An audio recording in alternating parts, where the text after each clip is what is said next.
How you're supposed to do it. You're supposed to go 3, 2, and then you don't say the 1, and then you start.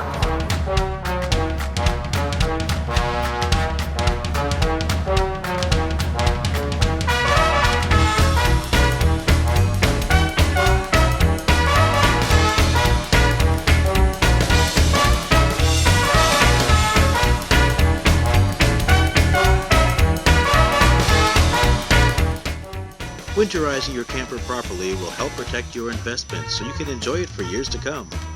Have a plan. Visit Greenway RV's website at www.greenwayrv.com. Kurt just followed the outside draining of the tanks, and we're going to go on to bypassing the water heater. So the water heater here on this camper specifically is a 3-valve system. The valves right now are in the configuration to function as normal, hooked up to water at your house. Now when you go to Winterize, you're going to bypass the water heater so that no antifreeze and or water, nothing's going to be in your hot water heater. So the valve here, this is your inlet pipe going into the water heater. You're going to turn that in the opposite direction that it is now, so it's perpendicular to the pipe and shut off. Then you're going to go to your bypass. So this is your bypass hose, and you're going to open that valve so that the antifreeze can bypass the water heater going up this hose. To stop it from going into the top of the water heater, you're going to shut this valve off, which stops it from going into the top of the water heater as well, and diverts it back into the camper system. So virtually it is making a U-turn at the water heater and or bypassing it. Alright, this is the part of the job where you get to sit down. We're going to hook up the pump. There's a couple different kinds of pumps. There's one that has a screw-on fitting here. That would be this, and you'd have your winterizing hose just like this. And then there's also a flow jet type pump with a compression fit. And that would be, you take the hose out, put this one in, and then clamp that down. Okay, we're going to use this one right now. So what first we do, find the inlet side. That's the one that comes from the water tank up to the filtered side of the pump or the inlet side of the pump. We're going to unscrew this. Might be a good idea to have a rag laying underneath here. Sometimes a little bit of water will drip out of the pump. Okay, and what we want to do is screw our winterizing hose on.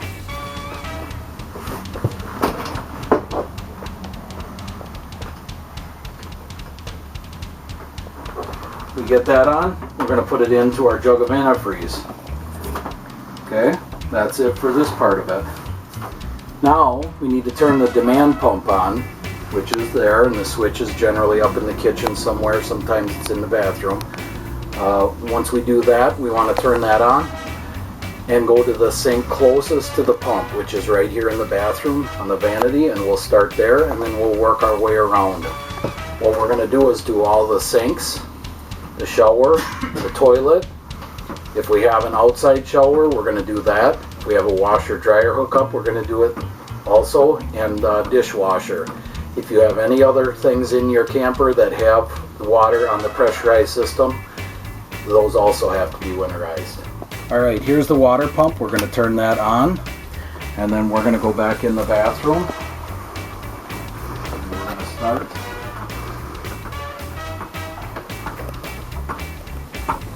Doesn't matter which way you go, hot or cold, just to make sure you do both of them.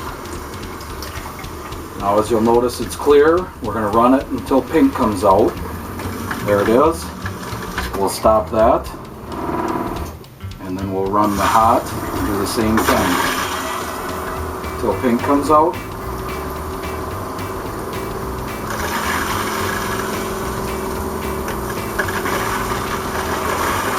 And there's our pink. Now after we're done with this part of it, we're going to make sure that we fill, because there's still water in our P-trap down here in the drain.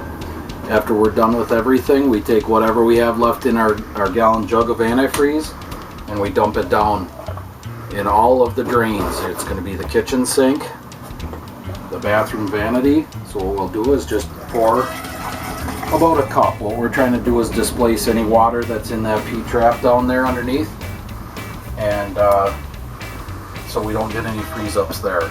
Now we're going to continue on. We're going to do the shower, the toilet here, and we're going to go in and do the kitchen. Now another thing that's very common in a lot of campers as far as winterizing goes is a washer-dryer connection. Usually in fifth wheels is the most common, higher line fifth wheels. This one happens to have a complete washer-dryer closet set up. But in here there is a blue and a hot for hooking up to the washer-dryer. Now when you go to Winterize, you'll have done all your faucets, toilets, shower, all that kind of stuff. This is one thing not to forget, to come in here, turn on each one of these into a small bucket. You can even have a garden hose, like an old bad garden hose that you cut a piece off of, to hook onto those faucets to put into your bucket. But you do want to turn those on, make sure you get a steady flow of pink out of them to get those both winterized. So it's a very common one to miss and have a problem with. Just another thing to remember. When winterizing the toilet, in your typical RV toilet, it's part of the pressurized system. One other consideration is the toilet, if you have a household style toilet, a flush type toilet that flushes 1.6 gallons of water. It's different than this. You have to drain that completely, drain the tank completely, and then fill up the tank with antifreeze. That usually takes a minimum of a gallon, sometimes 2, and then you want to flush that just like you would. That flushes out the bowl and the P-trap that's built into the toilet. Also, household type water heaters, you have to consider that. Those are drained separately. Similar to an RV type water heater, but a little bit different. Some of them have bypasses on them, some of them you have to put a separate bypass in. That was discussed earlier on different types of bypassing. Okay, this section has to do with winterizing your household style refrigerator ice maker. These refrigerators are getting to be more and more common in our park model / destination campers. And we do get a lot of questions regarding winterizing them. There's 2 ways to do it. The easiest way and simplest way is to, after you've had your whole water system winterized, your faucets and your toilet and all that stuff that we do cover in our video, and the last thing to do is the ice maker. Just leave your water pump on and make sure you have enough antifreeze in your antifreeze jug. And then you're just going to make sure that your lever is down in here and you have no ice in the ice maker, and your lever, on-off lever, is down, and it'll start going into a cycle of making ice.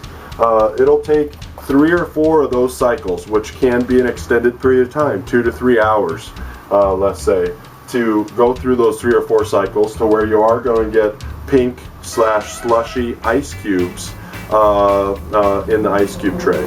So that's way number 1. Way number 2, and what we prefer to do here, is pop the cover off for the ice maker. So you're going to pop this plastic cover off. Behind here, you have some multiple test holes here. This one here is marked V, and that one is L. So the L and V hole, if you bypass those with a wire, I'm going to use an insulated copper wire here, and you connect those 2 together, it's going to turn on the water pump for the ice maker and basically speed up your process immensely. So right now the water pump's coming on. It's going to run, first it's going to run water out of it, and then shortly thereafter you're going to see pink coming out of the ice maker. And it takes 30 seconds to a minute possibly for it to go through the system and get to the ice maker here.